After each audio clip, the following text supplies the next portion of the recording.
As Brumas de Avalon, A Senhora da Magia, Livro 1, Capítulo 20. Era cedo ainda, quando Morgana deixou silenciosamente a casa das moças, dirigindo-se para o pântano solitário atrás do lago.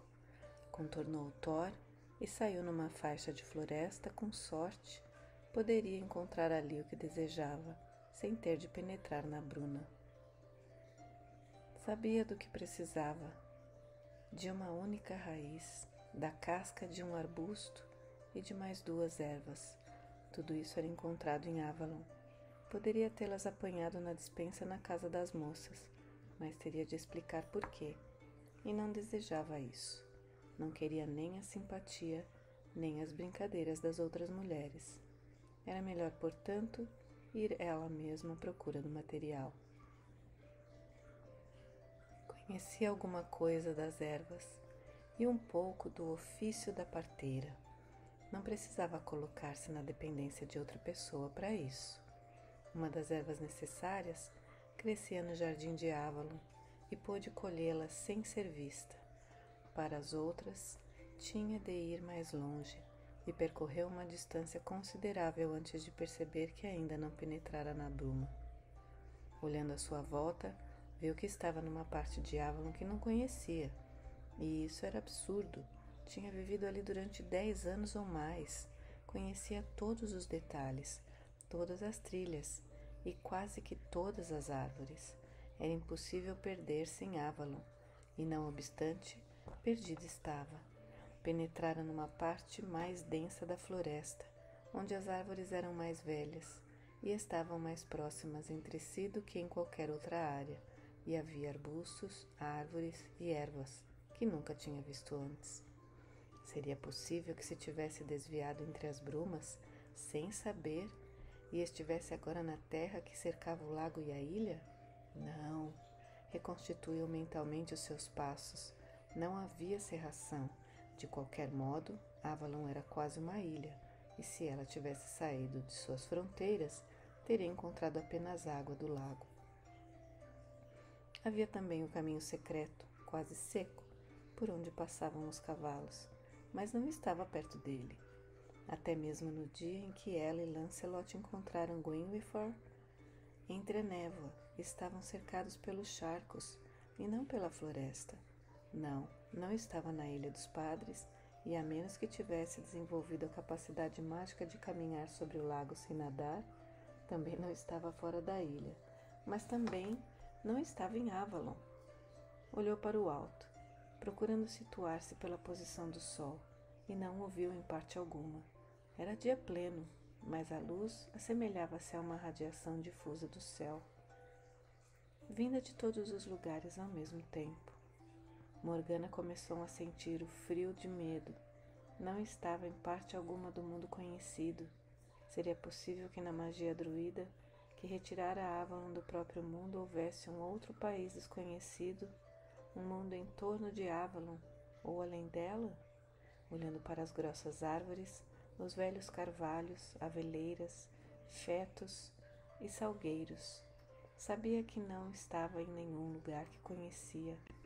Havia um carvalho nodoso e isolado, de velhice incalculável, e não poderia ter-lhe passado despercebido. Certamente, uma árvore tão antiga e venerável teria sido considerada santa pelos druidas. Pela deusa, onde estou? Onde quer que fosse, simplesmente não podia ficar ali, ou voltava a uma parte do mundo que lhe era familiar, encontrando algum ponto de referência para retornar a um lugar perdido. Ou ia para um lugar onde começassem as névoas e pudesse voltar através delas para Avalon. Movimentava-se lentamente na floresta cada vez mais densa. Parecia haver uma clareira à frente, e para lá se dirigiu. Estava cercada de aveleiras, e Morgana percebeu instintivamente que nenhuma delas nunca tinha sido tocada, nem mesmo pelo metal de uma faca druida, ou podada dos bastões de adivinhação que podiam encontrar água, tesouros e coisas venenosas. Havia um bosque de aveleiras em Avalon, mas aquelas árvores eram bem conhecidas. Ali havia cortado a sua própria vara de adivinhação, há anos, quando começou o seu aprendizado. Não era esse o lugar. No começo do bosque existia uma pequena faixa com uma das ervas que desejava. Bem, era melhor apanhá-la agora. Pelo menos teria algum proveito em haver se perdido por ali.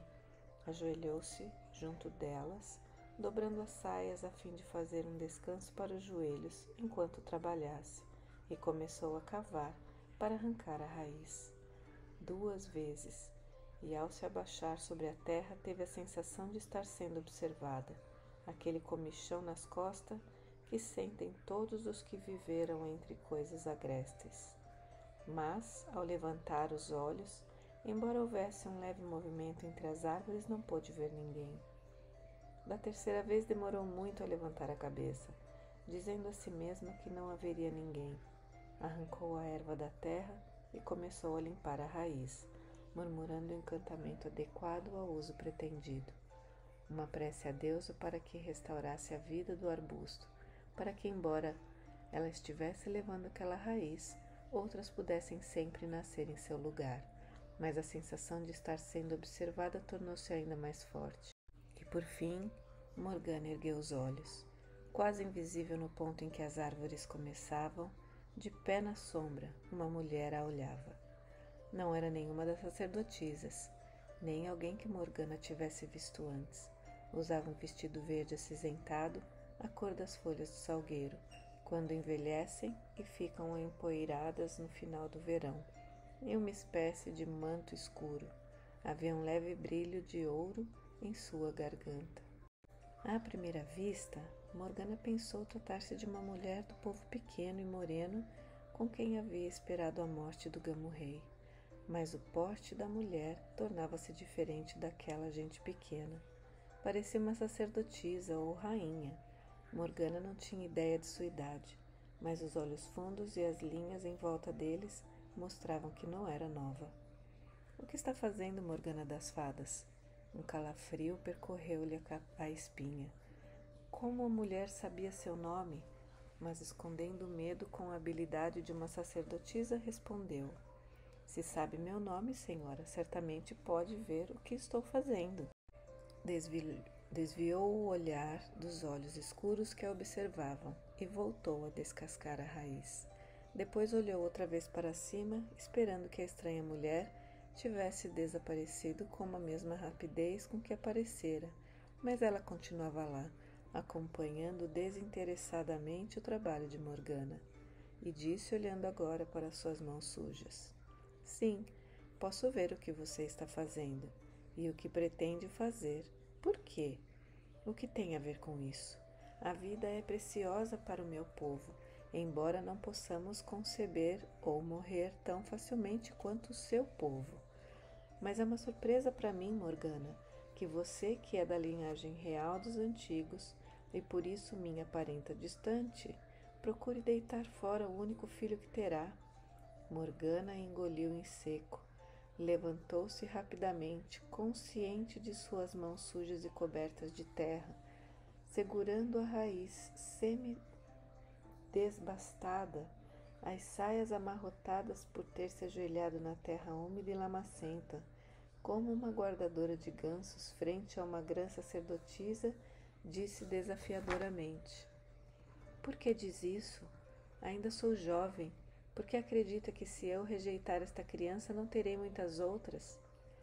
Eu me esqueci de que quando o sangue de fada é diluído, a visão só se manifesta de maneira deformada e incompleta, respondeu a estranha. Basta dizer que eu vi. Pense 2 vezes, Morgana, antes de rejeitar o que a deusa mandou vindo do Gamo-rei. De repente, Morgana começou a chorar novamente. Disse gaguejando: Eu não queria. Por que a deusa me mandou isso? Se você vem da parte dela, poderá responder a essa pergunta? A estranha olhou para ela com tristeza. Não sou a deusa, Morgana, e nem mesmo uma emissária. Minha gente não conhece deuses nem deusas, mas apenas o seio de nossa mãe que está sob nossos pés e acima das nossas cabeças, de quem viemos e para quem voltaremos, quando o nosso tempo terminar. Portanto, amamos a vida e lamentamos vê-la desperdiçada. Deu um passo à frente e arrancou a raiz da mão de Morgana. Você não precisa disso, e atirou a raiz no chão. Qual é seu nome? Exclamou Morgana. Que lugar é este? Você não poderia dizer meu nome em sua língua, respondeu a mulher. E de repente Morgana perguntou-se em que língua estavam falando. Quanto a este lugar, é o bosque de Aveleiras. E é o que é. Leva até minha casa, e aquela trilha ali, apontou, conduzi-la à sua casa em Avalon. Morgana olhou para onde o dedo apontava. Sim, havia uma trilha ali, mas poderia jurar que não existia quando chegou. A mulher continuava de pé perto dela. Tinha um cheiro estranho, não o odor forte do corpo que não se lava, como acontecera com a velha sacerdotisa tribal, mas uma fragrância curiosa, indefinível, como de uma erva ou folha conhecida. Um cheiro estranho, fresco, quase amargo, como as ervas rituais para a visão. Provocou em Morgana a sensação de que havia um encantamento em seus olhos, que viam mais do que normalmente, como se tudo fosse limpo e claro, e não as coisas comuns do cotidiano. A mulher falou numa voz baixa e encantadora. Você pode ficar aqui comigo se quiser. Você adormecerá e terá a criança sem dores. Eu ficarei com ela, pela vigorosa vida que tem, e ela viverá mais tempo do que viveria com a sua gente. Pois vejo um destino para ela em seu mundo. Tentará fazer o bem, como a maioria do seu povo, mas só fará mal. Mas, se ficar aqui com minha gente, viverá por muito, muito tempo, quase que eternamente, como você diria, talvez como um mágico ou encantador entre nós, vivendo com árvores e coisas selvagens que nunca são amansadas pelo homem. Fique aqui, pequena, dê-me o filho que você não quer ter, depois volte para os seus, sabendo que ele é feliz e nada sofrerá. Morgana sentiu um súbito estremecimento gelado. Sabia que aquela mulher à sua frente não era totalmente humana. Ela própria tinha um pouco desse velho sangue de doentes.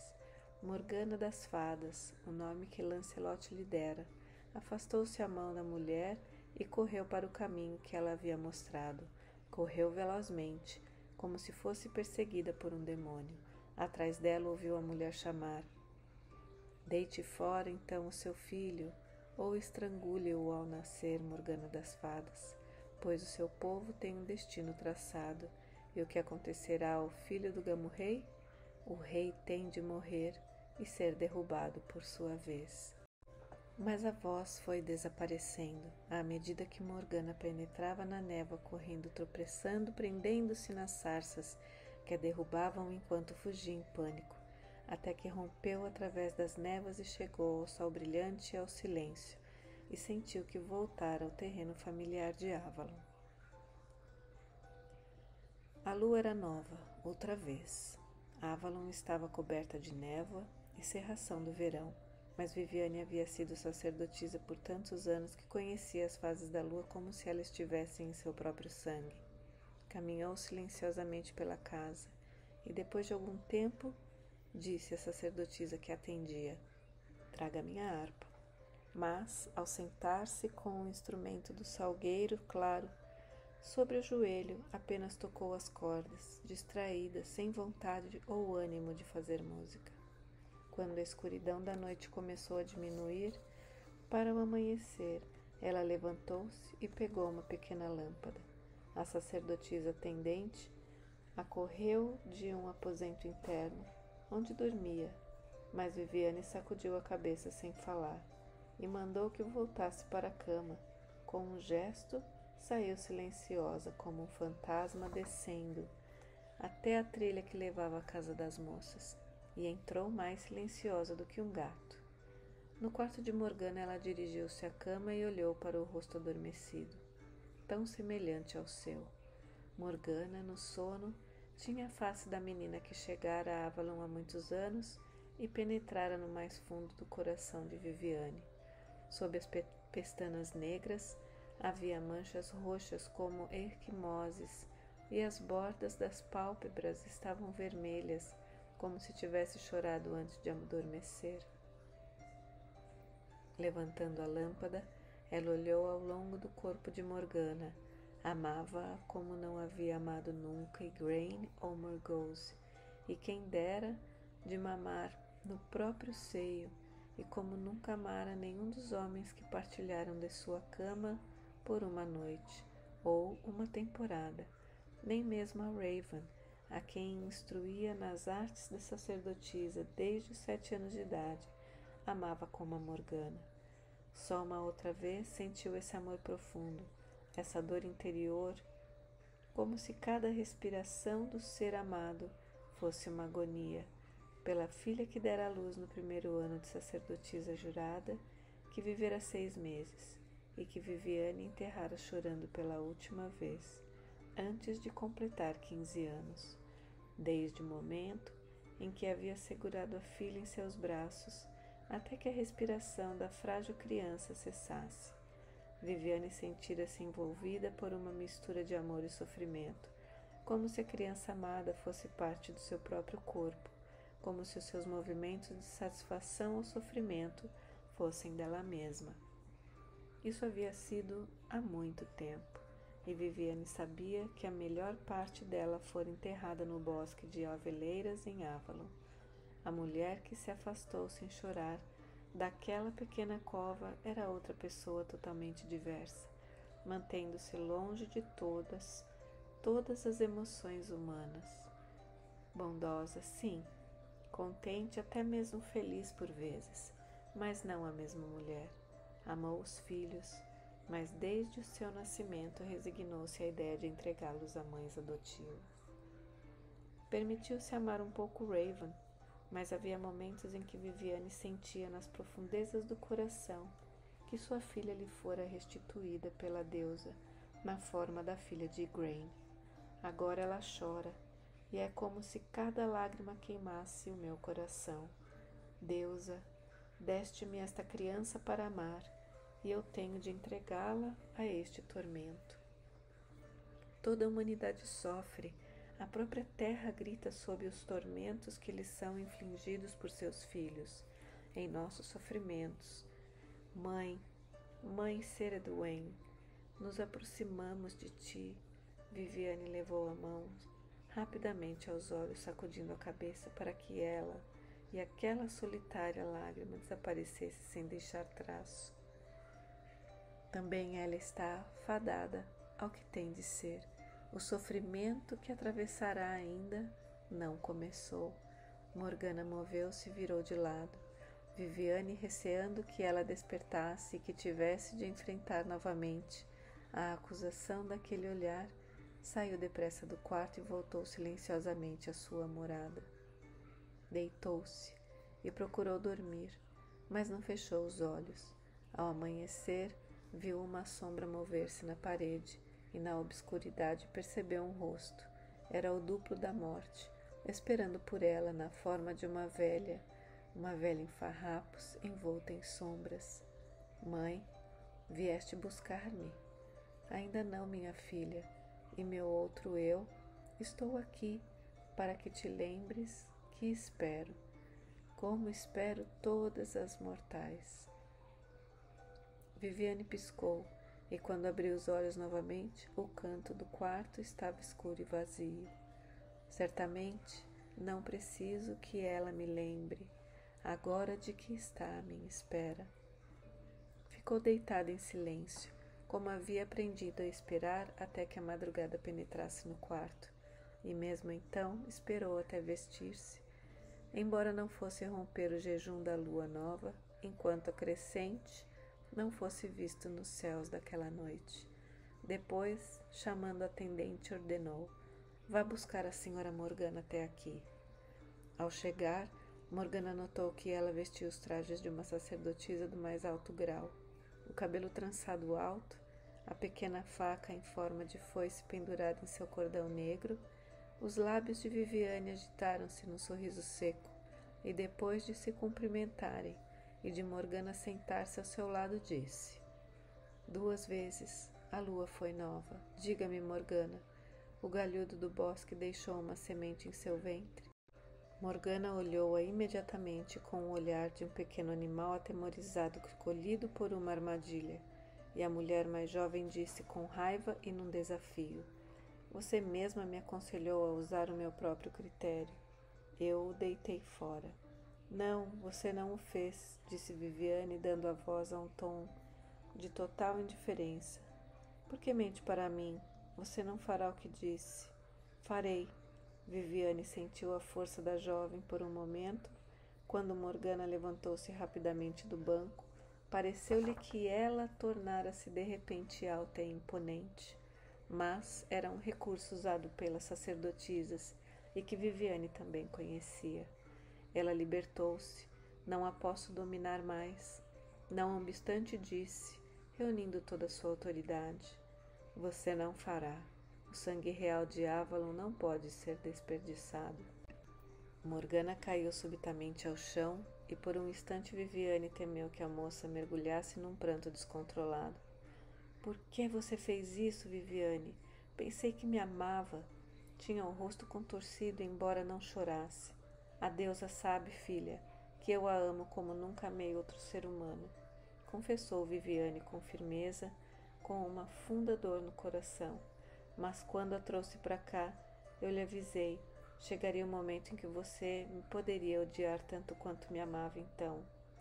Eu sou a senhora de Avalon, não dou explicações sobre o que faço, e faço aquilo que devo, nem mais, nem menos. E assim fará você também quando chegar o seu dia. Esse dia nunca chegará, gritou Morgana, pois aqui e agora eu lhe digo que você me usou e brincou comigo como um boneco pela última vez. Nunca mais, nunca. Viviane manteve inalterada a voz de uma sacerdotisa treinada, que permanece calma, mesmo que os céus desabem sobre ela. Tenha cuidado com as maldições que lançar sobre mim, Morgana. As palavras ditas na raiva têm uma força maligna de voltar, quanto menos as queremos. Amaldiçoá-la? Não pensei nisso, interrompeu Morgana rapidamente. Mas nunca mais serei um joguete, um brinquedo seu. Quanto a esse filho que você moveu céus e terra para gerar, eu não o terei em Avalon, para que você se delicie com o que fez. Morgana, Viviane estendeu a mão para a jovem, que recuou e disse para o silêncio: Que a deusa a trate como você me tratou, senhora. Sem dizer mais nada, voltou-se e deixou a sala, sem esperar autorização. Viviane ficou sentada imóvel, como se as últimas palavras de Morgana fossem realmente uma maldição. Quando por fim conseguiu pensar claramente, chamou uma das sacerdotisas. O dia já ia avançado e a lua, um fino crescente, era visível, como um fio de prata no ocidente. Diga à minha sobrinha Morgana que me venha atender. Não lhe dei permissão para retirar-se. A sacerdotisa saiu, mas demorou muito para voltar. Já estava escuro e Viviane já chamara a outra atendente para que lhe trouxesse comida a fim de quebrar o prolongado jejum quando a primeira delas voltou. Senhora, balbuciou fazendo uma reverência. Seu rosto estava pálido. Viviane sentiu um aperto na garganta e por algum motivo lembrou-se de que há muito tempo uma sacerdotisa, num profundo desespero, depois de dar à luz o filho indesejado, enforcara-se numa das árvores do bosque de carvalhos. Morgana, terá sido disso o que o duplo da morte me veio prevenir? Daria fim à própria vida? E com os lábios secos? Mandei que trouxesse a senhora Morgana. Senhora, não posso. Viviane levantou-se e seu rosto estava terrível. A jovem sacerdotisa recuou tão rapidamente que quase tropeçou na sala e caiu. O que aconteceu com a senhora Morgana? Senhora, ela não está em seu quarto, revelou gaguejando, e perguntei por toda a parte. Lá eu encontrei isso. Estendeu o véu e a túnica de pele de gamo, o crescente de prata e a pequena faca em feitio de foice que Morgana recebera quando da sua iniciação. E me contaram na margem que ela chamou a barca e partiu para o outro lado. Eles pensaram que estivesse cumprindo ordens. Viviane respirou fundo, apanhou a adaga e o crescente das mãos da sacerdotisa, olhou para a comida sobre a mesa e foi tomada de uma forte sensação de fraqueza. Sentou-se e comeu rapidamente um pouco de pão e tomou um copo d'água do poço sagrado. Depois disse: "Não é culpa sua. Sinto muito ter falado asperamente com você." Manteve a mão sobre a pequena faca de Morgana e pela primeira vez na vida, ao olhar para sua própria mão, viu o pulsar da veia ali e pensou como seria fácil cortá-la e ver a vida jorrar. E se ela precisa de sangue, que seja o meu. Mas Morgana havia deixado a faca. Sem dúvida fora em busca da mãe para consolar-se e aconselhar-se. Voltaria algum dia, e se não voltasse, estava nas mãos da deusa. Quando ficou novamente sozinha, saiu de casa e, ao brilho pálido da lua nova, subiu o caminho em direção ao seu espelho. Arthur foi coroado e é rei, pensou. Tudo o que eu predisse nos últimos 20 anos aconteceu. Mas aqui estou sozinha e sem nada. Seja o que a deusa quiser de mim, mas que ela me permita ver novamente o rosto da minha filha, minha única filha, antes que eu morra. Deixe-me ver que tudo está bem com ela, mãe, em teu nome. Mas a face do espelho mostrou apenas silêncio e sombras, e atrás das sombras, e através delas, uma espada nas mãos do seu filho Balan. Morgana fala. Os pequenos remadores morenos não olharam 2 vezes para mim. Estavam habituados a ver Viviane ir e vir, com qualquer roupa, e aos seus olhos tudo que uma sacerdotisa fizesse estava bem feito. Nenhum deles ousaria falar comigo, e quanto a mim, mantive o rosto voltado para o mundo exterior. Eu poderia ter saído de Avalon pelo caminho secreto, mas, desta maneira, tomando a barca, Viviane sem dúvida saberia que parti, mas, até mesmo para mim, eu receava admitir o medo que me afastava do caminho oculto, o medo de que meus passos não me levassem para o outro lado, mas para o país desconhecido, onde estranhas flores e árvores crescem sem serem tocados pela humanidade, e o sol nunca brilha. E os olhos zombeteiros da mulher fada viam claramente dentro da minha própria alma. Eu ainda levava as ervas atadas num pequeno saco na minha cintura, mas quando o barco se moveu, com remos silenciosos para as névoas do lago, desatei o saco e deixei-o cair na água. Pareceu-me que alguma coisa brilhou ali sob a superfície, como uma sombra, um brilho de ouro, talvez de joias, mas desviei o olhar, sabendo que os remadores esperavam por mim para chamar a serração. Avalon estava atrás de mim, e ela havia renunciado. A ilha era bela ao sol nascente, mas não me voltei para um único olhar, para o Thor ou as pedras em círculo. Eu não seria um peão de Viviane dando um filho do meu irmão, por alguma razão secreta dessa senhora do lago. Eu não havia duvidado nunca de que seria um filho. Se tivesse acreditado que seria uma menina, teria ficado em Avalon, dando a Deus a filha que eu devia ao seu santuário. Nunca em todos os anos decorridos desde então deixei de lamentar que a deusa me tivesse dado um filho, e não uma filha para servi-la no templo e no bosque. E ali pronunciei as palavras mágicas pela última vez, como então me parecia, e as névoas recuaram, e chegamos às margens do lago. Parecia-me acordar de um longo sonho. Eu perguntei, olhando pela primeira vez para Avalon ao chegar: será real? E lembrei-me de que Viviane me respondeu: é mais real do que qualquer outro lugar. Mas já não era real. Olhei para os tristes juncos e pensei: isto é real, apenas isto. E os anos passados em Avalon não são mais do que um sonho que desaparecerá quando eu acordar. Chovia. As gotas caíam frias no lago. Cobri a cabeça com meu pesado manto e desembarquei na margem real, olhando por um momento o barco afastar-se outra vez, entre a névoa. Depois voltei-me resolutamente. Não tinha dúvidas quanto ao meu destino. Não para a Cornualha, embora toda a minha alma ansiasse pelo país que é minha infância. Os longos braços de rocha estendendo-se pelo mar escuro e os vales profundos e cheios de sombra, entre os rochedos escarpados.